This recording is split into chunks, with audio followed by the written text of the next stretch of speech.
تموتن إلا وأنتم مسلمون يا أيها الناس اتقوا ربكم الذي خلقكم من نفس واحدة وخلق منها زوجها وبث منهما رجالا كثيرا ونساء واتقوا الله الذي تساءلون به والأرحام إن الله كان عليكم رقيبا يا أيها الذين آمنوا اتقوا الله وقولوا قولا سديدا يصلح لكم أعمالكم ويغفر لكم ذنوبكم ومن يطع الله ورسوله فقد فاز فوزا عظيما أما بعد فإن أصدق الحديث كتاب الله وخير الهدي هدي محمد صلى الله عليه وسلم وشر الأمور محدثاتها وكل محدثة بدعة وكل بدعة ضلالة وكل ضلالة في النار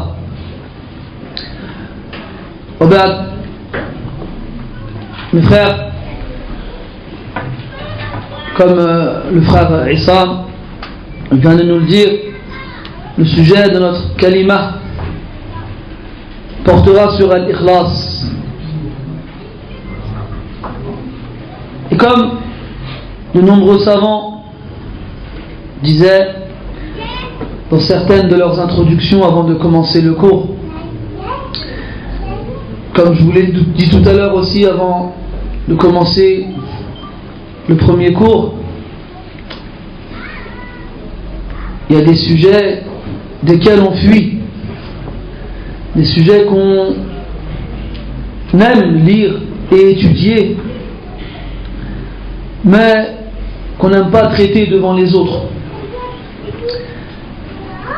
De peur tout simplement d'être totalement à l'opposé des choses qu'on va dire. C'est comme si on amenait quelqu'un d'avare pour parler de la générosité. C'est comme si on amenait quelqu'un de lâche pour parler du courage. Al-Ikhlas, qui est communément traduit par la sincérité, veut dire en fait plus que cela. Al-Ikhlas tient sa base verbale, linguistique, de 3 lettres. Al-Kha, Al-Lam, Al-Sad. Et on appelle en arabe quelque chose d'un blanc immaculé, c'est-à-dire qui n'est touché par aucune tache noire. Khalas. Il est exclusivement blanc. Salam. Exclusivement blanc. C'est-à-dire que c'est un blanc qui n'est pas entaché par autre chose. Et l'ikhlas, en termes de traduction française, c'est une intention qui est exclusivement, comment dirais-je, vouée barakallahu fika Allah subhanahu wa ta'ala, une intention pure qui n'a pas été entachée, salie, mélangée par autre chose. Notre minhaj, la voie que l'on suit, c'est celle des pieux prédécesseurs. Et ils sont bien entendu plus aptes que nous à définir ce genre de mots. Comment le définissait-il? Abu Uthman al-Maghribi rahimahullah disait: Al-Ikhlas نسيان رؤية الخلق بدوام النظر إلى الخالق. نسيان رؤية الخلق, c'est d'oublier le regard des créatures. بدوام النظر إلى الخالق, en regardant toujours le créateur. Abraham, tu ne vois pas le créateur, mais en ayant face à soi comme seul objectif Rida al-Khaliq Jalla wa Ala, la satisfaction du Créateur, et en oubliant le regard des créatures sur soi. D'autres disaient al-Ikhlas أن تكون حركة العبد في سره وعلانيته لله لا يمازجه شيء لا نفس ولا هوى ولا دنيا.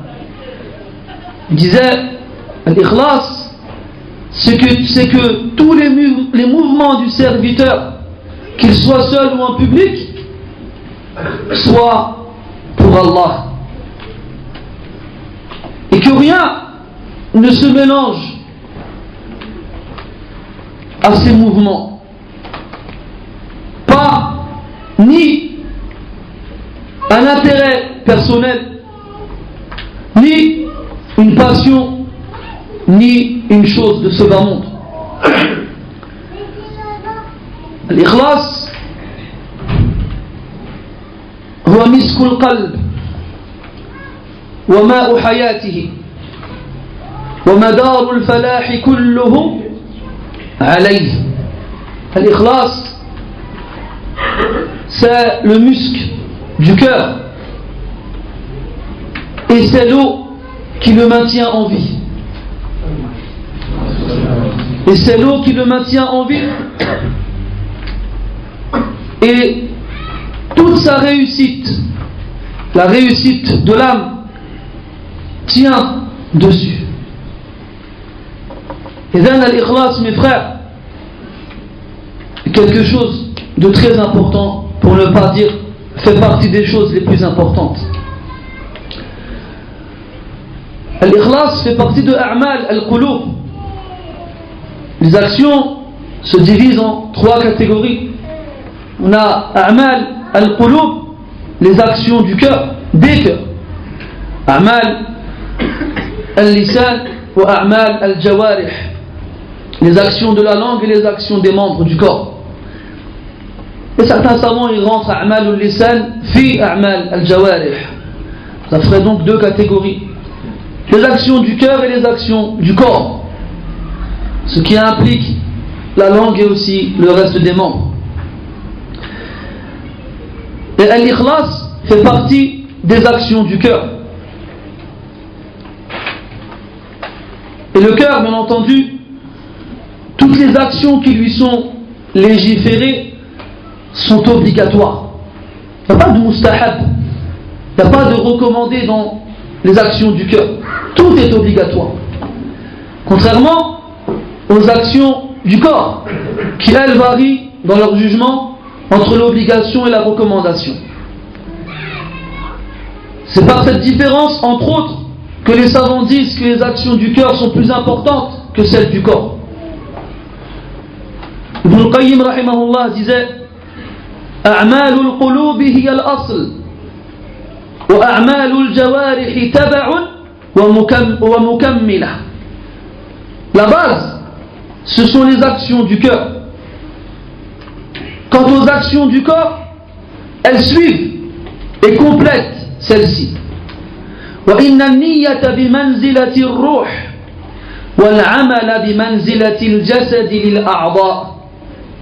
L'intention est équivalente à l'âme, alors que les actions sont équivalentes aux membres du corps. الذي إذا فارق الروح مات. Ce corps qui, lorsqu'il est séparé de l'âme, meurt. النية بمنزلة الروح. L'intention est l'équivalente de l'âme. Et les actions du corps sont comme les membres du corps. Ce corps-là, qui lorsqu'il est séparé de son âme, il meurt. Ce qui veut dire que des actions sans une bonne intention est comme un corps sans âme, un corps mort. فمعرفة أحكام أعمال القلوب أهم من معرفة أحكام الجوارح. La connaissance des jugements relatifs aux actions du cœur est plus importante que celle, que la connaissance des jugements relatifs aux actions du corps. Le fiqh, la jurisprudence, nous explique les actions du corps. Et dans l'aqidah, on apprend les jugements des actions du cœur. Comme Cheikh l'Islam Muhammad ibn Abdel Wahhab, rahimahullah, il fait référence dans l'usul al-thalatha, yarhamukallah, et d'autres de ses ouvrages, ainsi qu'Ibn al-Qayyim, rahimahullah, kadalik dans Madarij al-Salikin, et d'autres de ses ouvrages, et bien entendu de nombreux savants. L'ikhlas a une place très importante, comme on vient de le stipuler, car d'après elle, la réalité de ta pratique religieuse sera fixée. D'après elle, la réalité de ta pratique religieuse sera fixée. Et personne n'ignore que l'ikhlas est une des deux conditions de l'acceptation des actes. Une des deux conditions de l'acceptation des actes. Allah subhanahu wa ta'ala dit dans le Coran: الذي خلق الموت والحياة ليبلوكم أيكم أحسن عملا. Celui qui a créé la mort et la vie afin de vous éprouver lequel d'entre vous sera le meilleur en action. أحسن عملا. On a demandé à Al-Fudayl ibn Iyad rahimahullah quelle action est la meilleure conformément au verset. Il a répondu: Akhlasuhu wa aswabuhu. Akhlasuhu, le plus pur dans l'intention, d'où l'ikhlas. Wa aswabuhu, celui qui est en conformité avec la sunnah. Si tu fais une action dans laquelle il n'y a pas d'ikhlas, même si elle est en conformité avec la sunnah, elle ne sera pas acceptée. Et si tu fais une action avec l'ikhlas, mais sans qu'elle ne soit en conformité avec la sunnah, elle ne sera pas acceptée non plus. Il faut absolument la présence de ces deux conditions. Et Allah subhanahu wa ta'ala dit à la fin de Surat Al-Kahf: فَمَنْ كَانَ يَرْجُو لِقَاءَ رَبِّهِ فَلْيَعْمَلْ عَمَلًا صَالِحًا وَلَا يُشْرِكْ بِعِبَادَةِ رَبِّهِ أَحَدًا. Celui qui espère la rencontre de son Seigneur, qu'il accomplisse des actions pieuses, des actions vertueuses, et qu'il n'associe rien dans l'adoration de son Seigneur. Donc le premier, فَلْيَعْمَلْ عَمَلًا صَالِحًا, une action vertueuse, yani en conformité avec la sunnah, et qu'il n'associe rien dans l'adoration de son Seigneur, la pureté de l'intention. L'ikhlas est une cause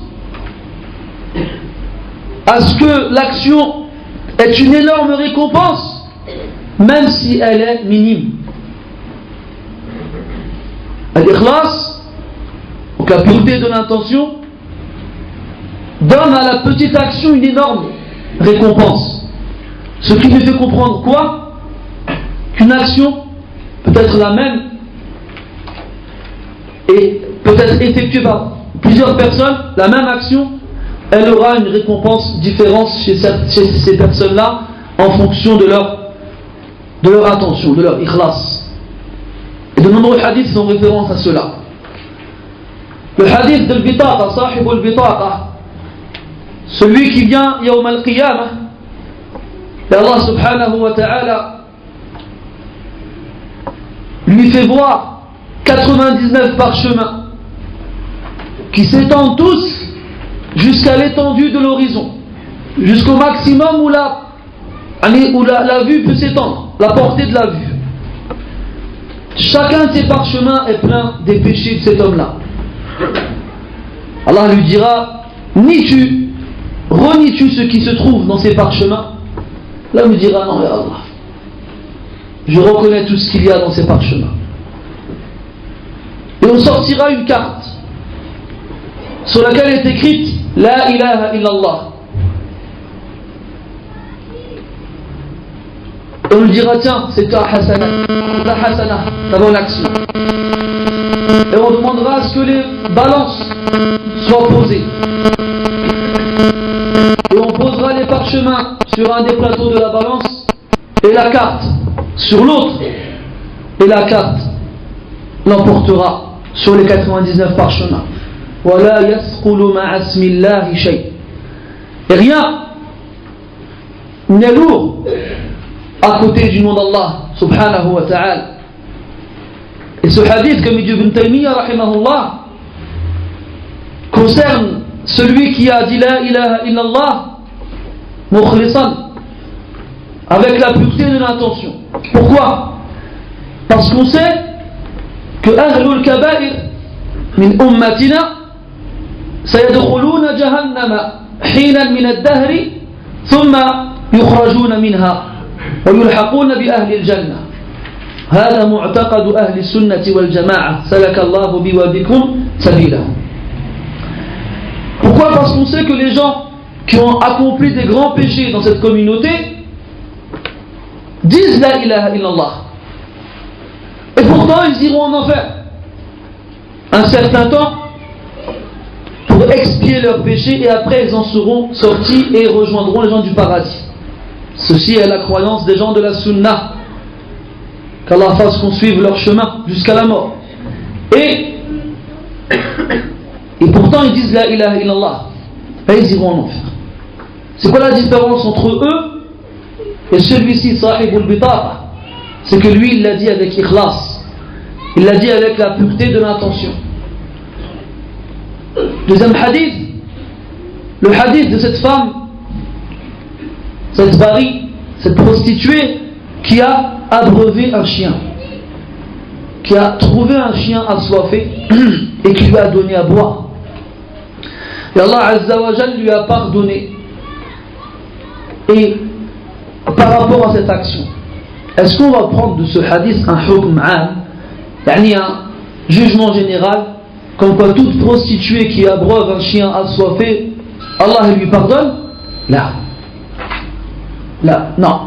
C'est quoi la différence entre celle-ci et une autre? C'est l'ikhlas.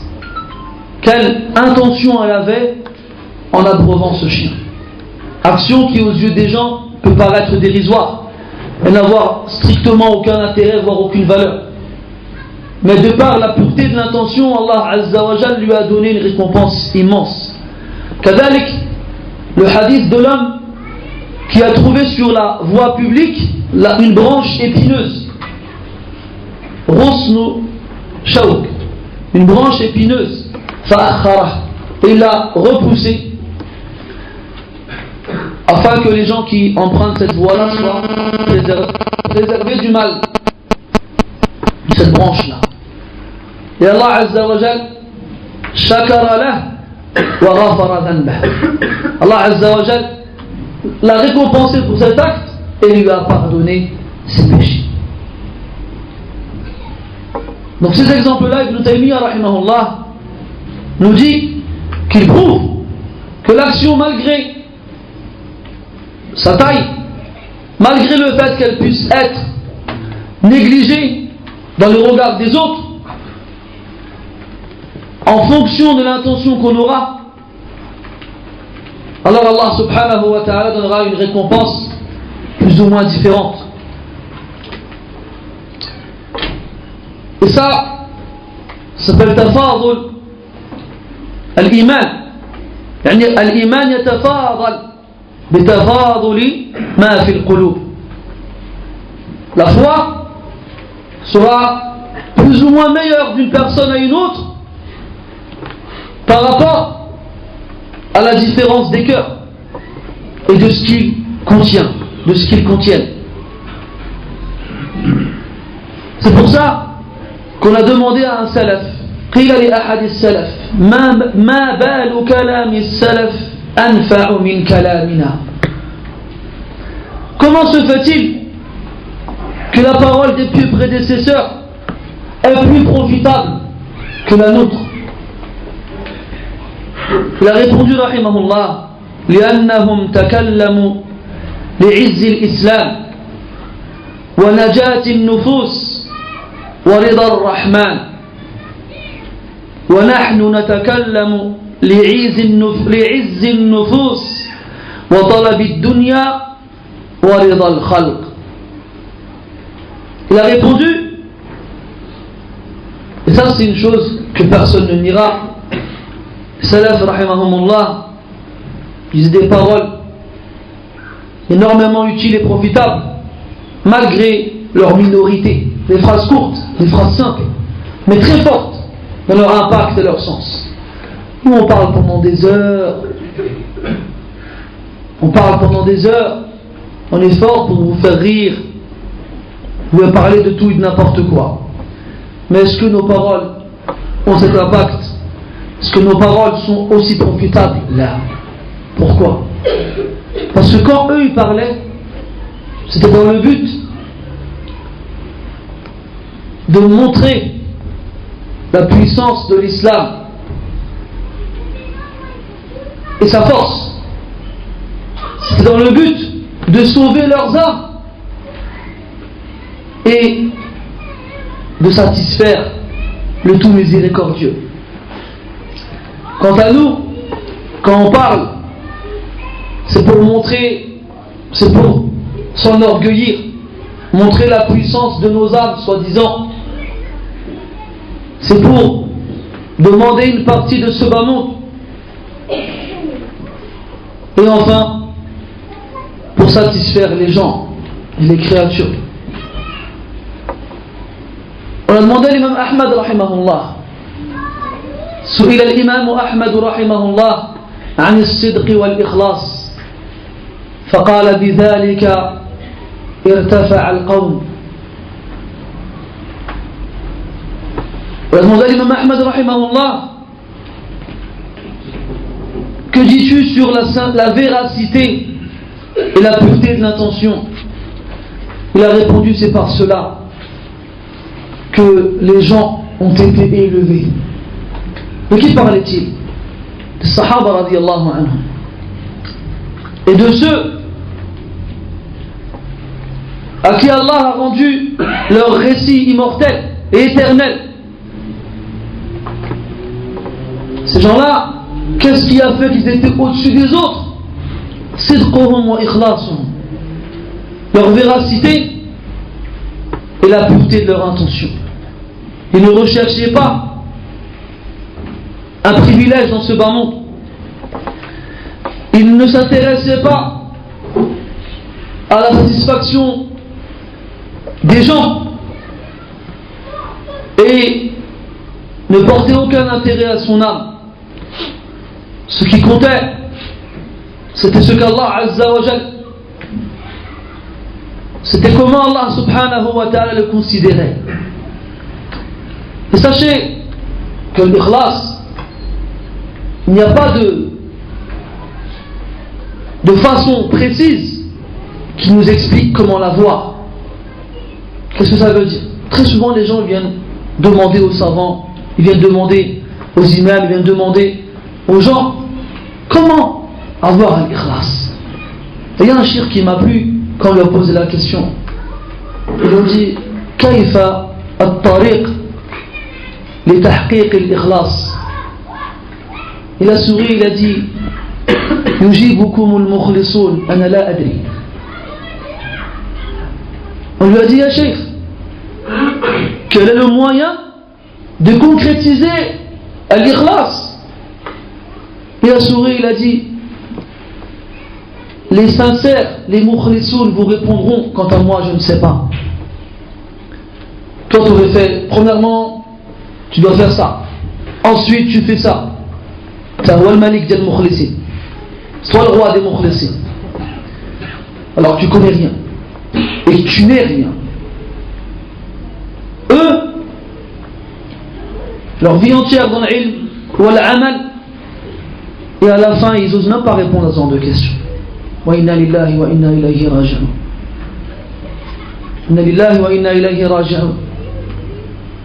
Wallahi, on se rappelle cette histoire. Le Cheikh Al-Albani rahimahullah, il avait une 2 chevaux, il roulait avec sa voiture. Et pendant le chemin, il a été pris de fatigue, il s'est arrêté et il s'est endormi dans sa voiture. Et il a été réveillé par des bruits. Il ouvre les yeux et il voit des gens comme ça à la vitre en train de le regarder. Il dit Houa, Al-Albani, Al-Albani. C'est lui, Al-Albani, Al-Albani. Et les gens ils s'agglutinent autour de la voiture à essayer de le voir. Et lui il se met à pleurer, rahimahullah. Il se met à pleurer.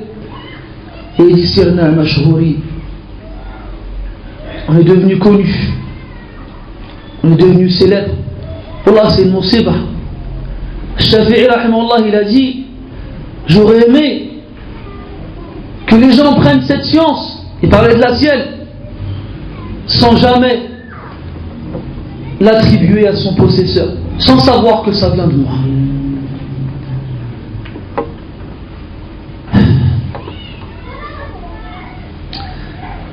Al-Muhim, beaucoup de gens ils viennent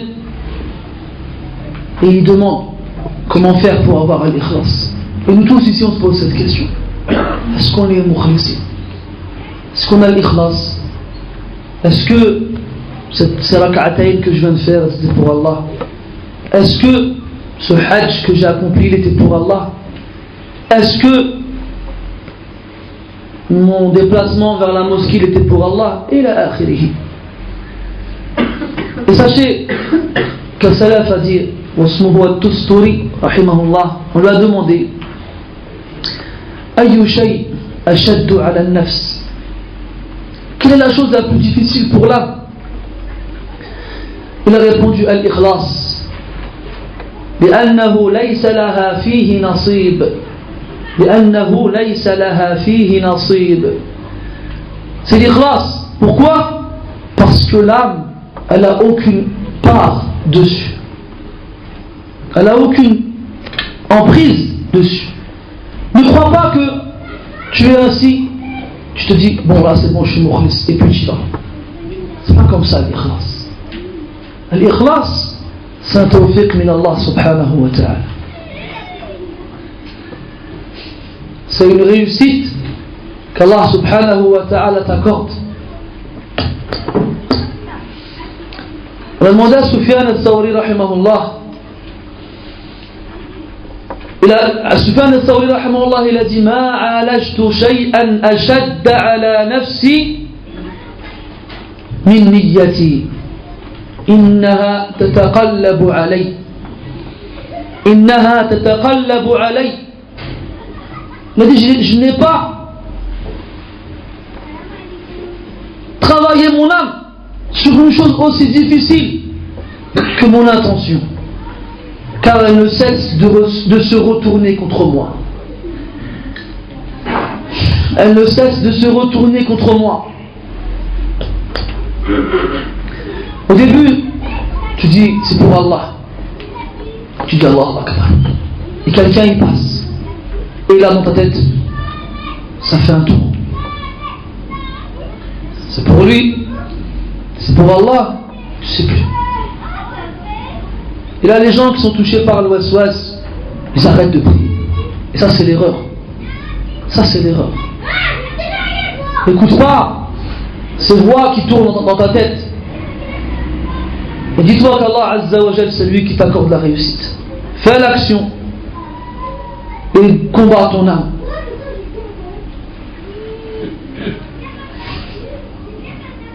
On a demandé à un savant comment s'en sortir de cette lutte perpétuelle avec son âme et son intention.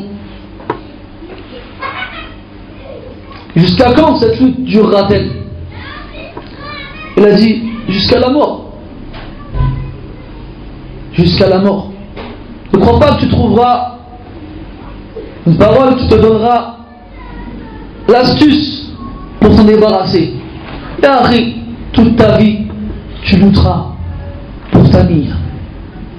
C'est comme ça que les sahaba ils ont vécu. C'est comme ça que les salafs ils ont vécu. Et c'est comme ça que nous aussi on vivra.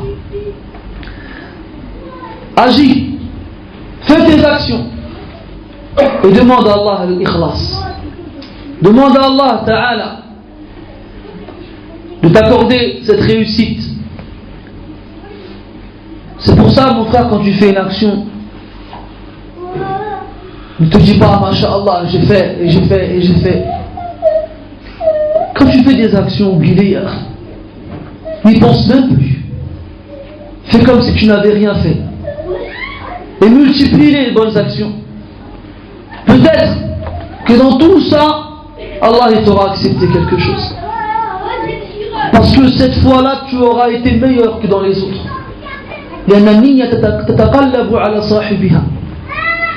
Car l'intention, elle se retourne contre son propriétaire. Abdullah ibn Abbas radiyallahu anhuma disait: لو علمت أن الله تقبل مني سجدة لكان خيرا لي من الدنيا وما فيها.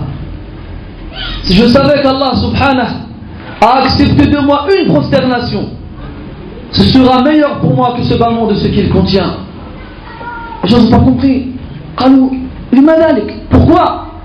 قال لأن الله تعالى يقول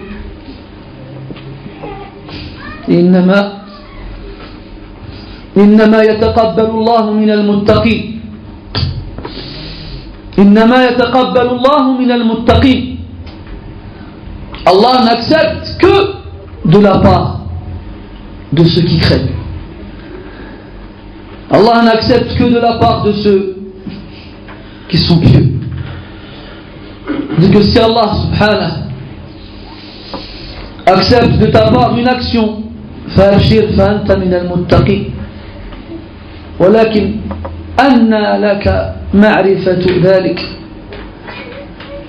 Si Allah accepte de ta part une adoration, alors réjouis-toi, tu fais partie des pieux. Mais comment sauras-tu si Allah il a accepté cette action? C'est pour ça que certains savants appellent Yawm al-Qiyamah le jour des surprises, des bonnes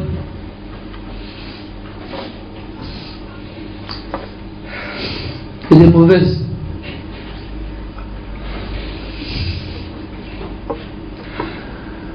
يوم تبلى السرائر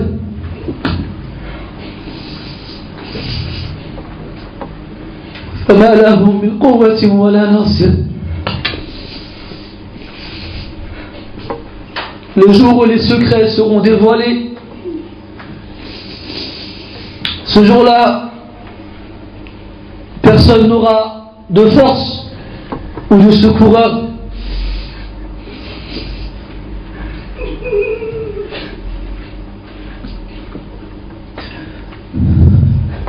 Quand tu fais des actions, n'y pense plus. Celui qui pense aux actions qu'il a faites, il se repose dessus. Il se dit: c'est bon, moi j'ai fait le Hajj, c'est bon, j'ai fait le Ramadan, c'est bon, j'ai lu le Coran, c'est bon, j'ai fait, c'est bon, j'ai fait. Et après, Shaitan, il le trompe en ouvrant une porte de c'est bon, j'ai fait. Et ça le ralentit dans l'accomplissement de nouvelles actions. Les salaf, rahimahumullah, ne se rappelaient de leurs bonnes actions que sur leur lit de mort. Dans quel but? Dans le but de mourir en ayant une bonne opinion d'Allah subhanahu wa ta'ala. Amma durant leur vie, ils ne pensaient à rien. Ils faisaient les actions sans penser à celles qui ont précédé. Nous on ne fait rien et on dirait ça y est, on a reçu notre livre dans la main droite, on est passé sur le pont et on est entré au paradis.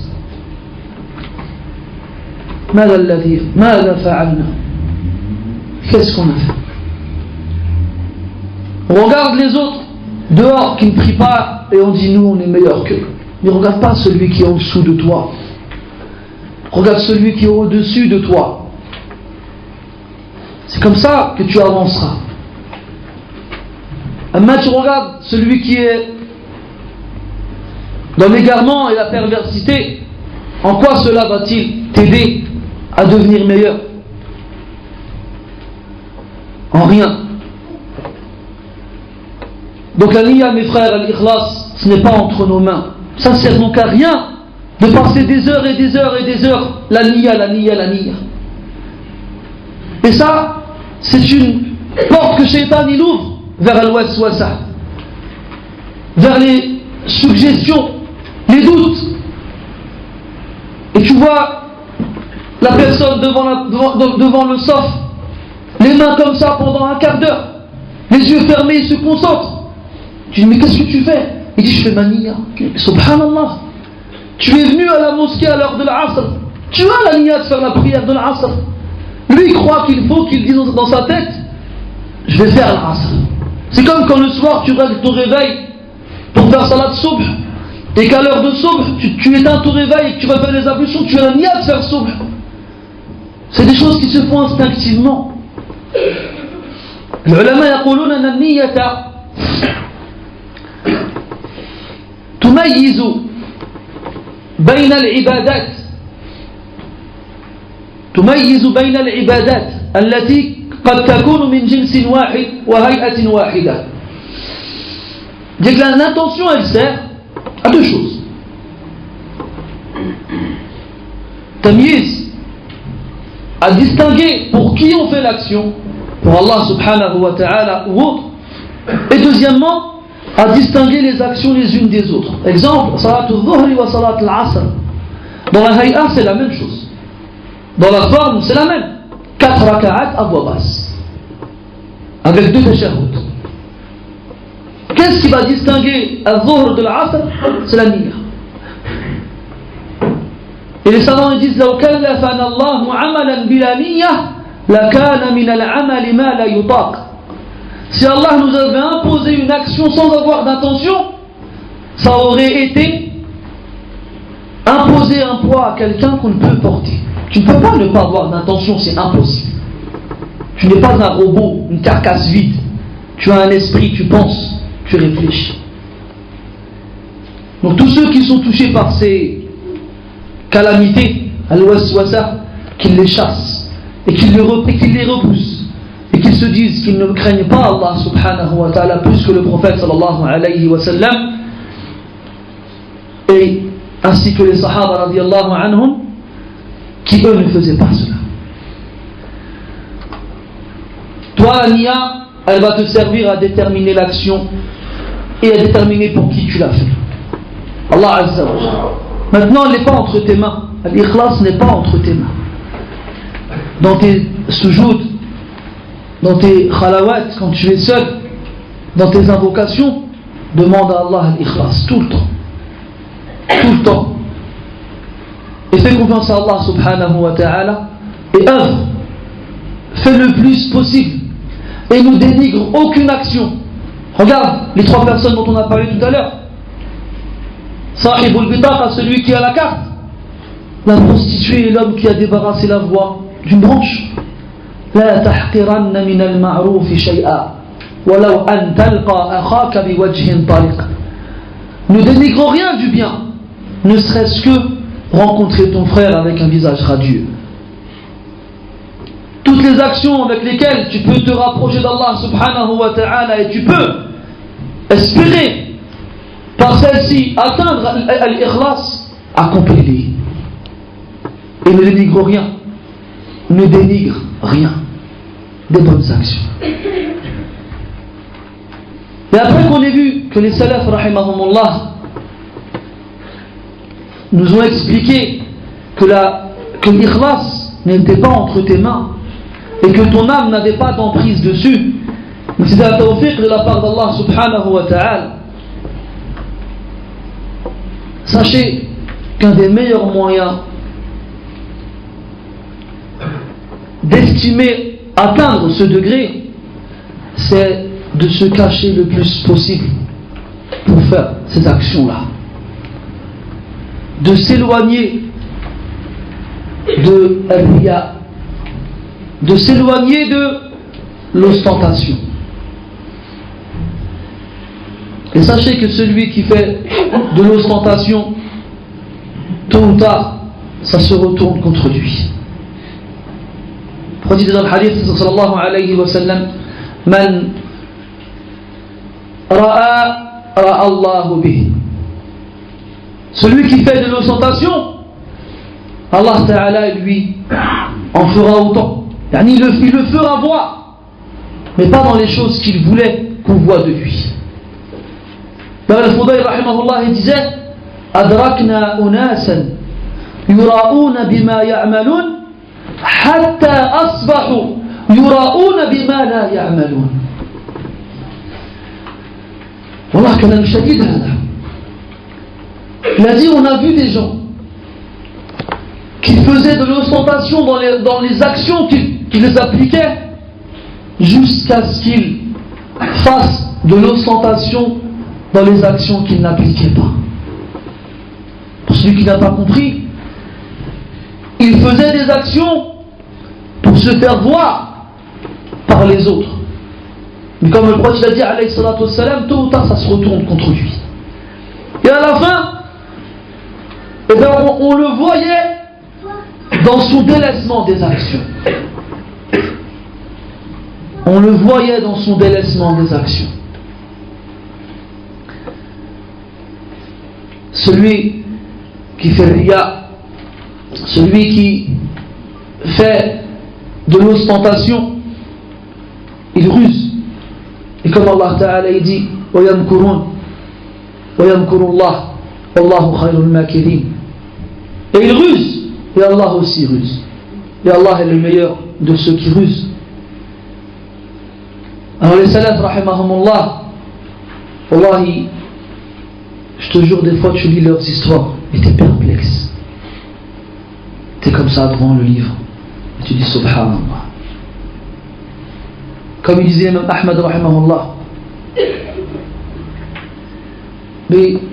بهذا ارتفع القول بصدقهم وإخلاصهم يرحمك الله. Dans leur véracité et leur ikhlas, c'est comme ça qu'ils ont été élevés. إن الله يرفع بهذا الكتاب أقواما ويضع به آخرين. Allah il élève avec ce livre des gens et il en rabaisse avec d'autres. Regarde les livres d'histoire. Tu as déjà trouvé toi un athar où on parle en mal de Ayyub al-Sikhtiyani, de Rabi' ibn Khuthayn, de Muhammad ibn Sirin? Là, on ne parle d'eux qu'en bien. Et chaque fois qu'on cite leur nom, c'est pour parler de leurs actions. Et quand on cite leur nom, on demande à Allah qu'il leur fasse miséricorde. Les savants ils disent qu'un des signes de l'ikhlas, c'est dawamu dhikri al-amili ba'da mawti. C'est le fait qu'on continue à citer cette personne même après qu'il ne meure. Des fois c'est un siècle, des fois c'est 2 siècles, des fois c'est des siècles. Et pourtant, on cite les actions dans lesquelles ils ont tout fait pour être à l'abri des gens, des yeux des gens. Mais Allah subhanahu wa ta'ala, il a fait que quelqu'un vienne et les voit sans que eux ne s'en rendent compte, pour que on parle d'eux après leur mort. جزاء لما قاموا به من إخفاء أعمالهم طلبا منهم لرضا الله سبحانه وتعالى لا غيره. En rétribution, en récompense de leur action, du fait que eux ils aient essayé de cacher leur action pour Allah, en se disant il n'y a qu'Allah qui me voit, personne d'autre. Ben Allah il a fait que cette action elle soit vue par quelqu'un et qu'après elle soit citée, racontée, et que nous aujourd'hui des siècles plus tard on en parle encore. Et wallahi t'es perplexe, t'es comme ça devant le livre et tu dis subhanallah. Ayyub al-Sikhtiyani rahimahullah kana yaqumu al-layla kullah, il passait la nuit entière en prière. Fayukhfi dhalik, en faisant attention à ce que personne ne le voit. فإذا كان الصبح رفع صوته كأنه قامت من تلك الليلة. Et lorsque le matin arrivait, il élevait sa voix comme s'il venait de se réveiller. pour que les gens croient qu'il venait de se réveiller, pour ne pas qu'ils pensent qu'il avait passé la nuit en prière. وكان ابن أبي ليلى إذا دخل أحد وهو يصلي اضطجع على فراشه. Ibn Abi Layla, il priait la nuit. Et lorsque quelqu'un rentrait, il s'allongeait sur son lit. Il attendait qu'il parte et il se relevait et il priait à nouveau. Il ne voulait pas qu'on le voie prier. Il ne voulait pas. Ibn Aïcha, rahimahullah, disait: سمعت أهل المدينة يقولون ما فقدنا صدقة السر حتى مات علي بن الحسين.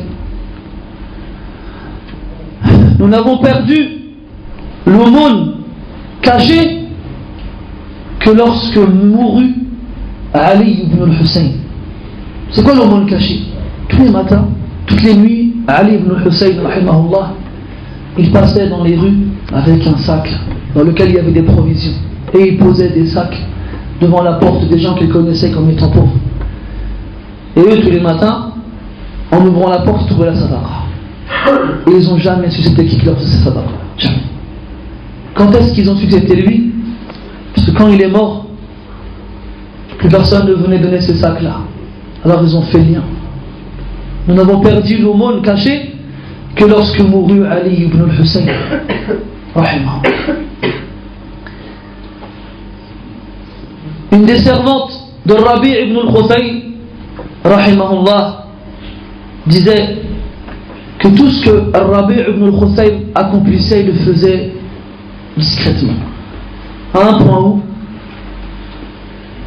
il lisait le Mus'haf. Et lorsque quelqu'un rentrait, il le recouvrait avec son vêtement. Et qui c'est qui lit pas le Mus'haf? Tout le monde lit le Mus'haf. Est-ce que toi tu vas t'arrêter sur quelqu'un qui lit le Mus'haf? Là, tu vas trouver ça normal.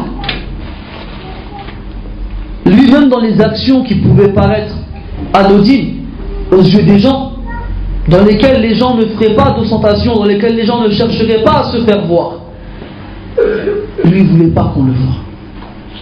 Il lisait dans le Coran, et lorsque quelqu'un rentrait, il cachait le Coran avec ses vêtements, pour ne pas qu'on voit le Mus'haf entre ses mains.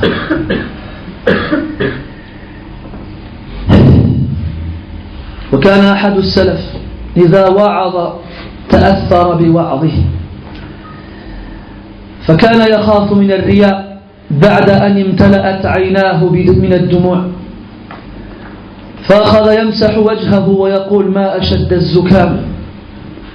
Il y avait un pieux parmi les prédécesseurs qui faisait une exhortation aux gens. Il faisait l'exhortation aux gens, mais lui-même il était touché par cette exhortation-là. Alors lorsqu'il sentait ses yeux se remplir de larmes, il s'essuyait le visage ou bien se mouchait et disait: qu'est-ce que le rhume est dur cette année, pour faire croire aux gens que ces larmes qui arrivent à ses yeux et son nez qui se met à couler étaient le fruit du rhume. Et le Hassan al-Basri rahimahullah disait: إن كان الرجل ليجلس بالمجلس فتجيئه العبرة أو فتجيئه عبرته فيردها فإذا خشي أن تسبقه قام. Al-Hassan al-Basri rahimahullah disait qu'il y avait des hommes qui s'asseyaient dans une assise et qui sentaient les larmes monter, qui sentaient les larmes qui voulaient couler à flot. Alors il la repoussait du plus qu'il ne pouvait. Et lorsqu'il craignait qu'elle le batte, il se levait et il partait. Pour ne pas que les gens le voient pleurer. Toi aujourd'hui, tu pleures et tu penses au hadith directement. Le hadith qui dit qu'il y a des yeux qui toucheront jamais l'enfer. Et ça y est, tu dis c'est bon, j'ai un de ces yeux-là, j'ai pleuré. Comme si tu étais sûr que ces larmes qui ont coulé de tes yeux étaient pour Allah Azza wa Jalla. Je sais pas. Il y a des gens qui ont la larme facile. Il y a des gens qui pleurent facilement. Tu vas lui dire un tel il est mort, il va pleurer, même s'il ne le connaît pas. Il y en a qui pleurent pour un oui, pour un non. Donc même si tu vois quelqu'un pleurer, ne te dis pas ah masha'Allah, il pleure. Tu sais pas quel goût ont ces larmes. Est-ce qu'elles sont sucrées ou bien est-ce qu'elles sont amères? Et celui même là qui pleure, il est incapable de te dire pourquoi. Il est incapable de te dire que ces larmes qui coulent de ses yeux, elles coulent pour Allah subhanahu wa ta'ala. Et les salafs, subhanallah, quand ils pleuraient, même ça ils essayaient de le cacher.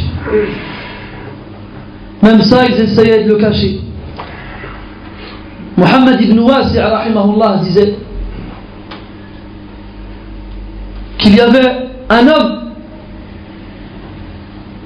qui dormait à côté de sa femme et qui avait trempé son coussin de larmes sans qu'elle ne se rende compte. Et un autre qui pendant 20 ans à la mosquée, dans le rang pendant la prière, pleurait, et celui qui était à sa droite ou à sa gauche ne le sentait même pas. Il disait il y a des gens dont même les personnes les plus proches d'elle, d'eux, ne savaient pas qu'est-ce qu'ils faisaient. Il y avait des salafs qui ont jeûné pendant 20 ans sans que leur femme ne le sache. Ils prenaient le repas que leur femme leur préparait le matin, ils le donnaient en sadaqa à un pauvre, et ils allaient travailler, et rentraient le soir, et mangeaient al maghrib, sans que leur femme ne sache qu'ils ont jeûné.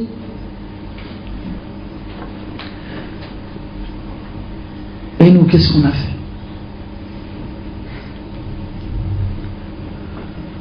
Il y a un salaf, il a dit, voilà, des fois tu lis des livres, on dirait il y a une main, elle sort, elle te met une gifle, et elle retourne dans le livre. Et subhanallah, des paroles très dures, qui font mal, qui ont été dites par des personnes pieuses. Comme أعربنا بالقول وأخللنا بالعمل حتى أصبح إخلاصنا يحتاج إلى إخلاص. أعربنا بالقول, c'est-à-dire on dit tout haut, on parle sans aucun problème, devant tout le monde. La parole elle est présente. وأخللنا بالعمل, mais il manque les actions. À un point où notre ikhlas a besoin lui-même d'un ikhlas. Ça veut dire que même des fois, ce ikhlas que tu essayes d'avoir, tu as l'impression que tu l'as pas pour Allah. Je veux avoir le ikhlas pour faire comme les autres. Je veux avoir le ikhlas pour qu'on dise il a l'ikhlas. Et ça, c'est un des problèmes, mes frères, qui est très répandu aujourd'hui au sein de notre communauté. Tout le monde parle. Tout le monde parle, n'importe qui parle. أي واحد يأتي ويتصدر أمام الآخرين ويخطب ويعظ. N'importe qui vient et il se met à l'avant de la scène et il parle et il fait des discours et des exhortations. Mais est-ce que ces paroles-là, elles sont suivies après par des actes? Est-ce que ces paroles-là, elles sont suivies après par des actes? Sallallahu alayhi wa sallam. quand on voit les ulama, à quel point ils repoussaient ceux qui faisaient leurs éloges, malgré le fait qu'ils étaient à un stade avancé de leur vie, ils étaient vieux. On a tous en tête ce souvenir où Cheikh Al-Uthaymin rahimahullah était invité à une conférence qu'il allait donner à des médecins, à un corps médical, et il y avait un homme qui a jugé bon de le présenter. Alors il a commencé à donner son nom et puis il a voulu donner ses fonctions. Il a dire yakfi. Il a commencé à vouloir dire un membre du corps des grands savants et le cheikh lui a dit ça suffit. Alors ils lui ont dit, il a dit cheikh, il a dit cheikh, les gens ils veulent te connaître. Il a dit abadan. Il a dit et alors jamais tu dis rien.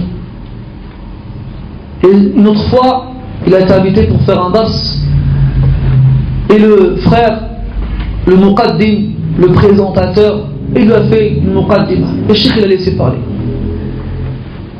Il a fini, il le fait. Est-ce que tu viens de dire c'est enregistré? Il a dit non, le cheikh. Il a fait efface tout ça. Efface tout ça. Le cheikh Ibn Baz rahimahullah, il a reçu une lettre d'un poète qui écrivait dans un magazine dans lequel ce poète-là il a fait une poésie entière dans laquelle il fait les éloges de Cheikh Ibn Baz. Quand il a reçu la lettre et qu'on lui a lu la qasida et on lui a demandé son autorisation pour la mettre dans le magazine, qu'est-ce qu'il a dit? Mazziqha, déchire-la. On n'a pas besoin de ça.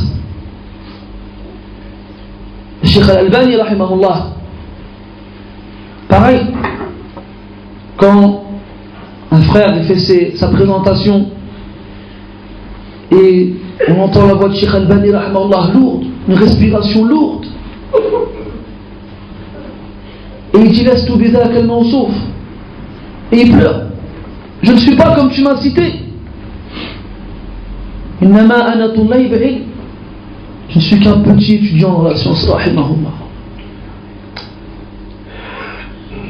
Je ne suis qu'un petit étudiant dans la science. Cheikh Ibn dit ça rahimahullah. Wallah ya hajj. Faut pas donner au nafs ce qu'il veut. Le nafs il aime bien les compliments. Il aime bien qu'on lui fasse des éloges. Il aime bien qu'on le caresse dans le sens du poil.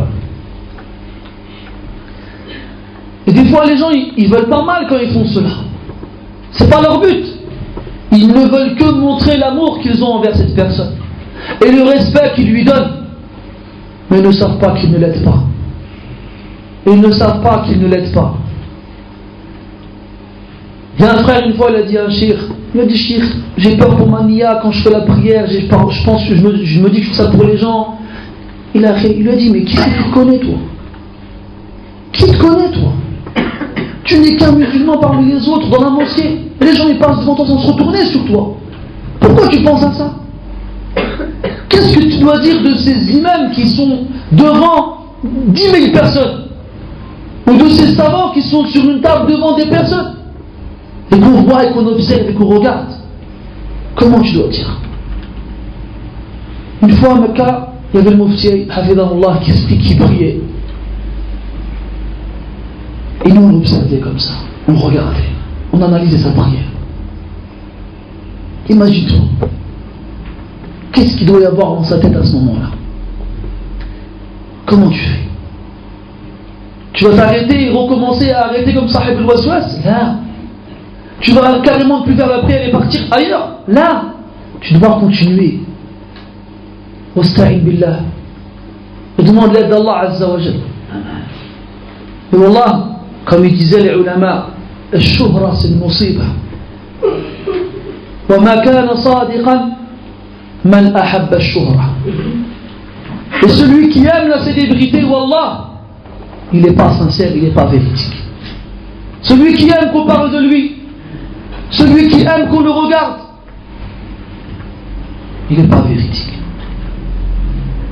Sallallahu sallam wa sallam. Cache tes bonnes actions. Fais-en le plus possible sans penser à ce que tu as fait. Et surtout, cache-toi du regard des autres. Et comme il disait aussi, Salaf, cache tes bonnes actions comme tu caches tes péchés. Tes péchés, tu les caches ou là? Tu les caches. Et tu n'aimerais pas qu'on les voie. Tu n'aimerais pas qu'on les découvre. Et bien fais-en autant avec tes hasanat, avec tes a'mal salihah. Cache-les. Ne les fais pas devant les autres. Attends d'être seul. Attends à ce qu'aucun œil ne soit pointé sur toi. Et aussi, ne recherche pas le prestige, ne recherche pas la reconnaissance, ne recherche pas la réputation. Comme il disait Cheikh Ibn Taymiyyah rahmatullahi alayhi, hubbu al-zuhur yaksiru al-zuhur. Aimer être vu, aimer être connu, ça casse le dos. Ça casse le dos. Tu ne restes pas debout après ça.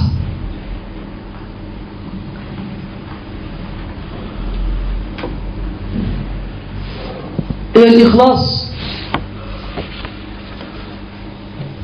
il laisse des fruits sucrés et savoureux,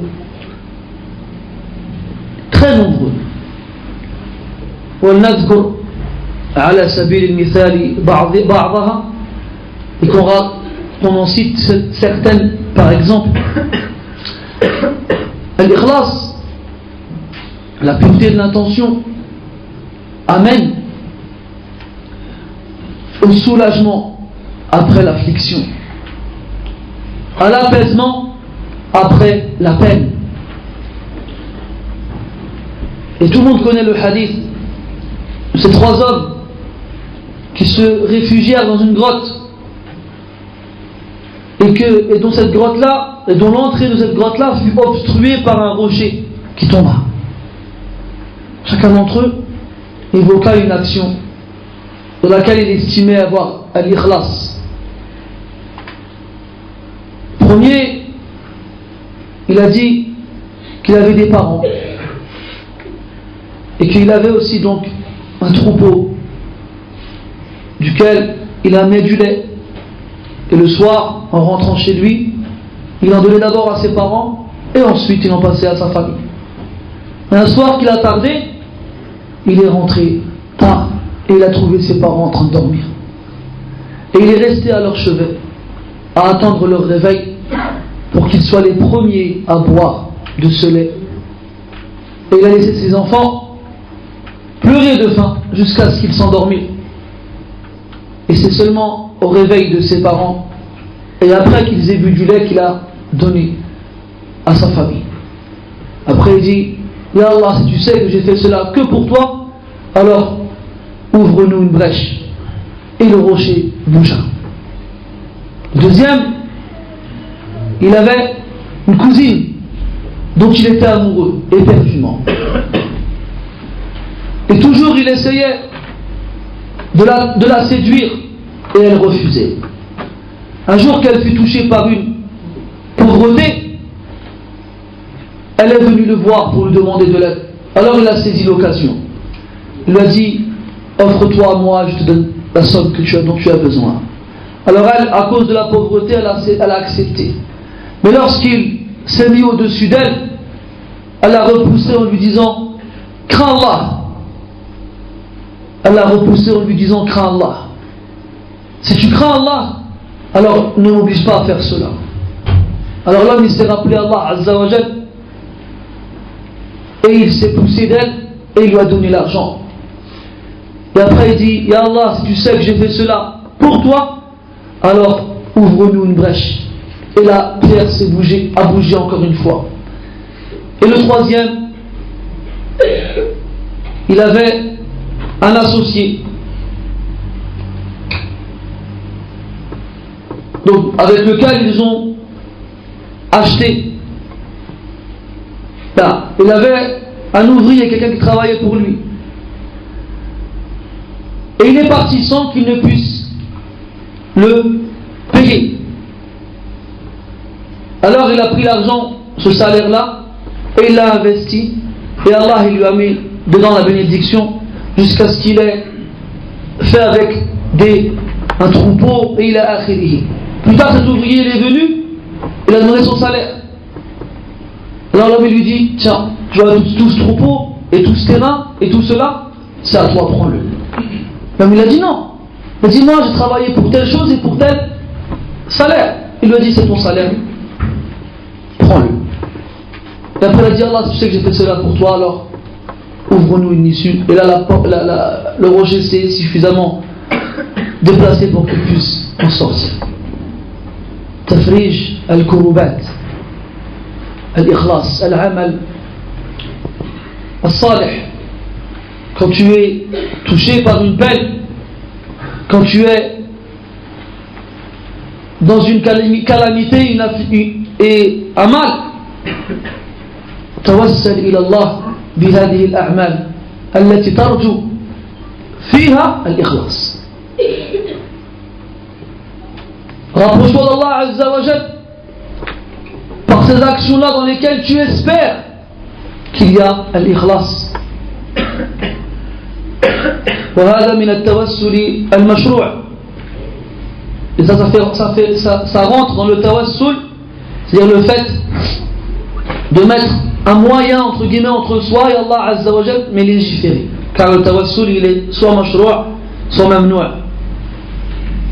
Le tawassul al-mamnoua il est entre la bid'a et le shirk. Le tawassul interdit il est entre l'innovation et l'association. Quant au tawassul légiféré, il sera soit par les noms d'Allah Azza wa Jal et ses attributs, ou soit par les actions pieuses qu'on a effectuées, ou soit par l'intermédiaire d'un homme pieux, mais vivant, c'est-à-dire à travers ses invocations. À travers ses invocations. Demander à quelqu'un de faire dua pour nous. Même si ça, il y a khilaf bayna ahli al-ilm, Ibn Taymiyyah rahimahullah, il disait que ce n'était pas une chose à faire, il n'est pas connu chez les salafs. Même si la majorité des savants voit qu'il n'y a pas de mal dans cela.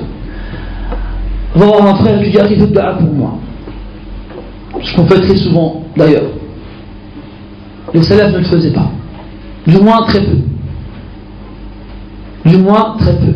Quant au hadith où le prophète sallallahu alayhi wa sallam aurait dit à Omar qui allait faire une umrah, La tansana min salih du'aik, hada hadith la yasih.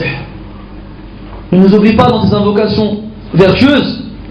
Il a dit ça à Omar dans le hadith, ce hadith-là n'est pas authentique. Al-Muhim, parmi les bénéfices de l'ikhlas après tafrij al-kurubat, al-ismatu min al-shaytan. Al-isma min al-shaytan, que tu sois protégé de shaytan. Que tu sois protégé de shaytan. Al-shaytan, quand il a été chassé du ciel, قال ربي فبما أغويتني أو بما أغويتني لأزينن لهم في الأرض ولأغوينهم أجمعين إلا عبادك منهم المخلصين.